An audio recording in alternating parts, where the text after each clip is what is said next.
সবাই কেমন আছে? আশা করি ভালো আছো। আমি তো অনেক ভালো আছি। আর চলে এলাম আজকে একটা ছোট্ট মিনি ব্লগ নিয়ে। অনেক দিন থেকে ব্লগ দেওয়া হয় না, তাই ভাবলাম আজকে একটা মিনি ব্লগ দেওয়াই যায়। তো আজকে আমার মা করছে নতুন রেসিপি করছে, তো চলো দেখা যাক কি রেসিপি করছে। আজকে বাড়িতে হচ্ছে কাঁঠালের লুচি করছে নাকি মা? আর কাঁঠাল থাকলে কেউ ফেলে দেবে না। আমার মা দেখো আজকে কষ্ট করে অনেক লুচি বানাচ্ছে, ফার্স্ট টাইম খাবে। কাঁঠাল কেউ খায় না, ফেলে দিচ্ছি। কি কাঁঠাল? আর এখানে দেখো আমার ভাই আছে, কাঁঠাল ছিল কেউ খাচ্ছিল না, তাই মা বুদ্ধি করে এখন মিক্সিতে ঘুরিয়ে ফেলছে, এই জন্য এখন করবে। চলো পুরো মিনি ব্লগটা দেখতে থাকো। এখানে এখন মা মিক্সি দিয়ে, তো মা এখন লুচি বানাবে বলে আটাটা চেলে নিচ্ছে।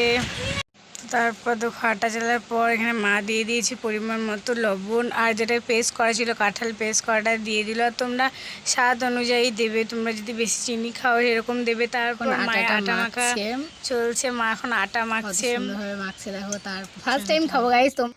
তো গাইজ আমি এখন লুচি করছি, মা বেলে দিয়েছে লুচি বেলা। ফাইনালি কাঁঠালের লুচি হয়ে গেছে, আর লুচিগুলো কালার দেখো হেভি সুন্দর। মা এখন সার্ভ করছে, আর খেতে অনেক টেস্টি, অনেক টেস্টি। আর আমি খেয়ে মানে হয়েছে আর খেয়েছি। তো তোমরা ঘরে ট্রাই করতে পারো, মানে কাঁঠাল থাকলে নষ্ট করে দেবে না, মানে এটা করতে পারো অনেক।